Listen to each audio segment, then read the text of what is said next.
यह कहानी है भारतीय इतिहास की सबसे खूबसूरत महिला के नाम से विख्यात आम्रपाली की, जिसे अपनी खूबसूरती की कीमत वेश्या बनकर चुकानी पड़ी।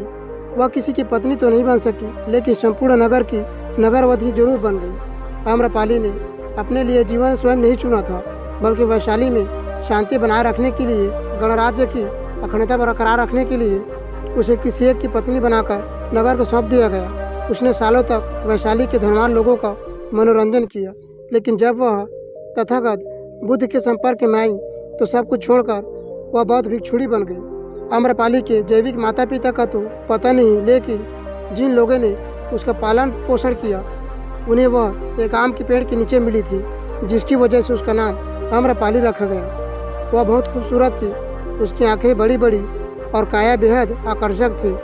जो भी उसे देखता वह अपनी नज़रें उस पर से हटा नहीं पाता था, लेकिन उसकी यही खूबसूरती, उसकी यही आकर्षण उसके लिए श्राप बन गई। एक आम लड़की की तरह वो भी खुशी खुशी अपना जीवन जीना चाहती थी, लेकिन ऐसा नहीं हो सका।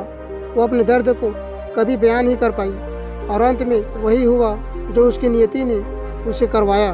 आम्रपाली जैसे जैसे बड़ी हुई उसका सौंदर्य चरम पर पहुंचता गया, जिसकी वजह से वैशाली का हर पुरुष उसे अपनी दुल्हन बनाने के लिए बेताब रहने लगा। लोगों में आम्रपाली की दीवानगी इस हद तक थी कि वह उसे पाने के लिए किसी भी हद तक जा सकते थे। यही सबसे बड़ी समस्या थी। आम्रपाली के माता पिता जानते थे कि आम्रपाली को जिसको भी सौंपा गया तो बाकी के लोग उनके दुश्मन बन जाएंगे और वैशाली में खून की नदियाँ बह जाएंगी, इसलिए वह किसी भी नतीजे पर नहीं पहुंच पाते थे। इसी समस्या का हल खोजने के लिए एक दिन वैशाली में सभा का आयोजन हुआ। इस सभा में मौजूद सभी पुरुष आम्रपाली से विवाह करना चाहते थे, जिसकी वजह से कोई निर्णय ले पाना मुश्किल हो गया था। इस समस्या का समाधान हेतु अलग अलग विचार प्रस्तुत किए गए, लेकिन कोई इस समस्या को सुलझा नहीं पाया। लेकिन अंत में जो निर्णय लिया गया उसने आम्रपाली की तकदीर को अंधेरी खाइयों में धकेल दिया। सर्वसम्मति के साथ आम्रपाली को नगर वधू यानी वेश्या घोषित कर दिया गया। ऐसा इसलिए किया गया क्योंकि सभी जन वैशाली के गणतंत्र को बचाकर रखना चाहते थे, लेकिन अगर आम्रपाली को किसी एक को सौंप दिया गया तो इससे एकता खंडित हो जाएगी। नगर वधू बनने के बाद हर कोई उसे पाने के लिए स्वतंत्र था। इस तरह गणतंत्र के एक निर्णय ने उसे भोग्य बनाकर छोड़ दिया। लेकिन आम्रपाली की कहानी यही समाप्त नहीं होती। आम्रपाली नगर वधू बनकर सालों तक वैशाली के लोगों का मनोरंजन करती रहती, लेकिन जब एक दिन वो भगवान बुद्ध के संपर्क में आती है तो सब कुछ छोड़कर बौद्ध भिक्षुणी बन गई। एक दिन बुद्ध अपने एक प्रवास में वैशाली आए। कहते हैं कि उनके साथ सैकड़ों शिष्य भी हमेशा साथ रहते थे। सभी शिष्य प्रतिदिन वैशाली की गलियों में भिक्षा मांगने जाते थे। वैशाली में ही आम्रपाली का महल थी। वह वैशाली की सबसे सुंदर स्त्री और नगर वधू थी। वह वैशाली राज्य के राजा, राजकुमारों और सबसे धनी और शक्तिशाली व्यक्तियों का मनोरंजन करती थी। एक दिन उसके द्वार पर भी एक भिक्षुक भिक्षा मांगने के लिए आया। उस भिक्षुक को देखते ही वह उसके प्रेम में पड़ गई।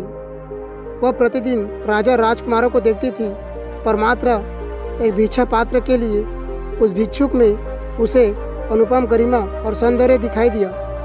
वह अपने परकोटे से भागी आई और भिक्षु से बोली, आइए कृपया मेरे दान ग्रहण करें। उस भिक्षुक के पीछे और भी कई भिक्षुक थे।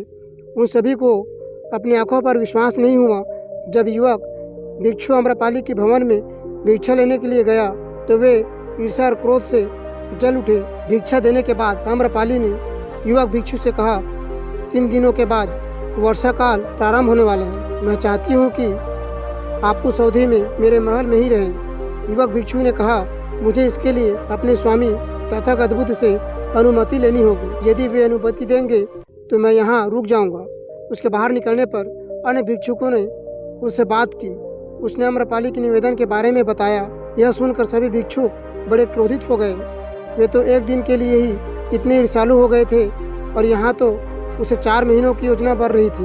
युवक भिक्षु बुद्ध के पास पहुँचने से पहले ही कई भिक्षु वहाँ पहुँच गए और उन्होंने इस वृत्तांत को बढ़ा चढ़ा कर सुनाया। वह स्त्री वैश्य है और एक भिक्षु वह पूरे 4 महीने तक कैसे रह सकता है।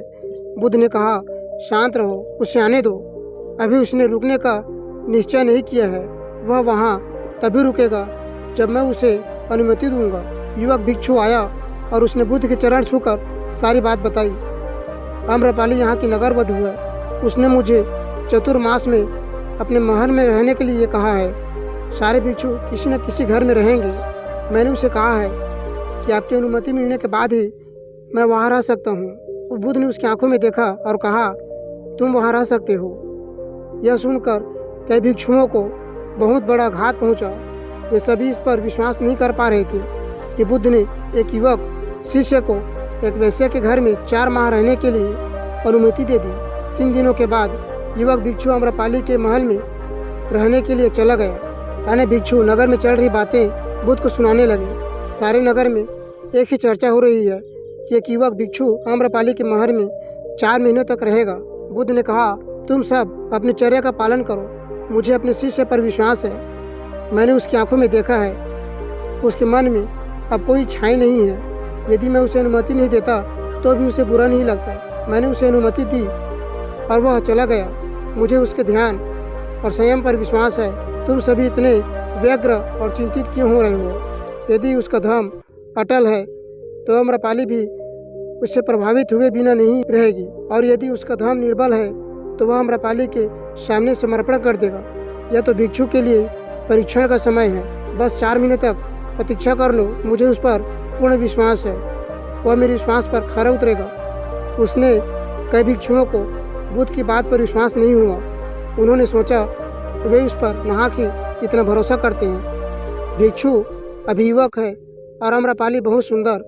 वे भिक्षु संघ की प्रतिष्ठा को खतरे में डाल रहे हैं, लेकिन वे कुछ भी नहीं कर सकते। 4 महीने के बाद युवक भिक्षु बिहार लौट आया।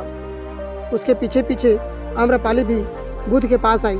आम्रपाली ने बुद्ध से भिक्षुणी संघ में प्रवेश देने की आज्ञा मांगी। उसने कहा, मैंने आपके भिक्षु को अपनी ओर खींचने के हर संभव प्रयास किए, पर मैं हार गई। उसके आचरण ने मुझे यह मानने पर विवश कर दिया कि आपके चरणों में ही सत्य है और मुक्ति का मार्ग है। मैं अपनी समस्त संपदा भिक्षु संघ के लिए दान में देती हूँ। आम्रपाली के महल और उपवनों को चतुर्मास में सभी भिक्षुओं के रहने के लिए उपयोग में दिया जाने लगा।